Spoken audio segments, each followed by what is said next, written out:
9 months 17 days తర్వాత మా చేతుల్లోకి మా బుజ్జి తల్లి వచ్చేసింది. చాలా ఆతృతగా వెయిట్ చేశాను అనమాట. అబ్బాయి పుడతారా అమ్మాయి పుడతారా అని. ఫైనల్లీ మా లిటిల్ ప్రిన్సెస్ వచ్చేసింది.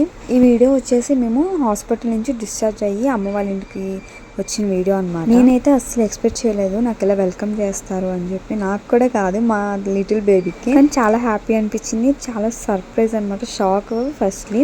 కానీ మేము ఎంజాయ్ చేయలేకపోయాము, ఎందుకంటే చూస్తున్నారు కదా నా ఫేస్, మా వారి ఫేస్, చాలా స్ట్రగుల్ ఫీల్ అయ్యాము.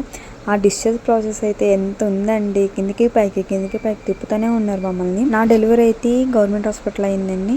చాలా మంచిగా ట్రీట్ చేశారు, చాలా బాగా జరిగింది. లాస్ట్ మినిట్ వరకు నార్మల్ అవిద్దానే అనుకున్నాము, కానీ సడన్లీ సీ-సెక్షన్ అయిపోయింది అనమాట. సో అందుకని చెప్పి చాలా నీరసం. ఏదైనా కానీ నార్మల్ అయినా సీ-సెక్షన్ అయినా డెలివరీని ఆ పెయిన్సే అనమాట.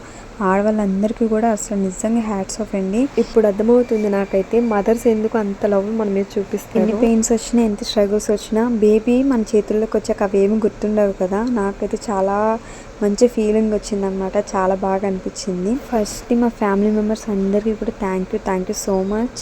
అండ్ మా హస్బెండ్కి కూడా అండి, ఎందుకంటే ఆ టైంలో మనం అరుస్తాము, తిడతాం, మనకేం తెలియదు కదా ఆ టైంలో ఏం చేస్తాం, కానీ చాలా బాగా సపోర్ట్ చేశారు. నాకైతే చాలా బాగా అనిపించింది. ఆ వెల్కమ్ ఇవన్నీ కూడా హ్యాపీగా ఉన్నాను అనమాట నేనైతే మాత్రం. నేను ఈ వీడియోలో ఇంకోటి ఏంటి చెప్దాం అనుకుంటున్నాను అంటే, చాలామంది సీ-సెక్షనే కదా ఏముంది, ఒక గంటలో అయిపోతుంది, తర్వాత ఏం పెయిన్ ఉండదు అన్నారు చాలామంది. సీ-సెక్షన్ అయినా నార్మల్ డెలివరీ అయినా ఏదైనా పెయినేనండి. నార్మల్ డెలివరీ వాళ్ళు 42 hours ఇంకా చాలా పెయిన్ అనుభవిస్తారు. సీ-సెక్షన్ ఆపరేషన్ అయిపోయిన తర్వాత పెయిన్ భరించడం చాలా కష్టమండి. ఆల్మోస్ట్ 1 year వరకు స్టిచెస్ తక్కువ అనమాట.